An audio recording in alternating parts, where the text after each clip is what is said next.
मुजफ्फराबाद से खबर आप तक पहुँचाएं। वज़ीर-ए-आज़म के इंतखाब पर हाई कोर्ट ने हुक्म इम्तना जारी कर दिया है और मुजफ्फराबाद हाई कोर्ट ने कानून साज असम्बली को पीर तक मज़ीद कार्रवाई से रोक दिया।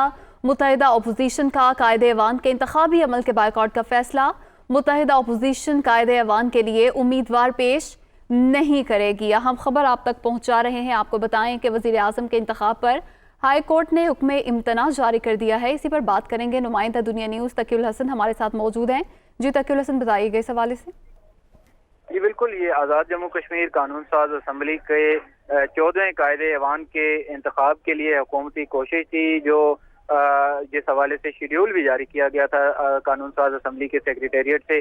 और आज़ाद कश्मीर की तहरीक इंसाफ के जो सरबराह हैं यहाँ तनवीर इलियास, उनने वजारत उज़्मा के लिए कागजात नामजदगी भी जमा करवा दिए थे। ऐसे में अपोजिशन की जमात पाकिस्तान पीपल्स पार्टी जो है उसके रहनुमा चौधरी लतीफ़ अकबर और चौधरी यासीन जो है वो पहले से ही हाई कोर्ट का रुजू कर चुके थे और हाई कोर्ट ने 2 बजे का वक्त दिया था इस हवाले से फैसला सुनाने का। और अब हाई कोर्ट ने आज़ाद जम्मू कश्मीर कानून साज असम्बली के सेक्रेटेरिएट को मजीद जो है इस हवाले से कार्रवाई से रोकते हुए सोमवार तक जो है इस पर स्टे दे दिया है।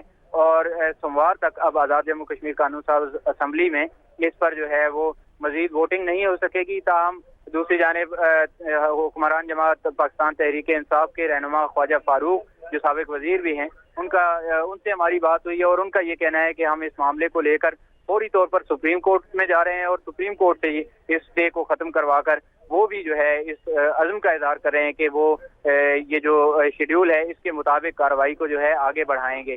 ताहम अब देखना ये है कि तहरीक इंसाफ जो है वो सुप्रीम कोर्ट से क्या फैसला लेकर आती है। ताहम अब तक जो है ये जो असम्बली की कार्रवाई थी इसको रोकते हुए सोमवार तक जो है इसको मुलतवी कर दिया गया है।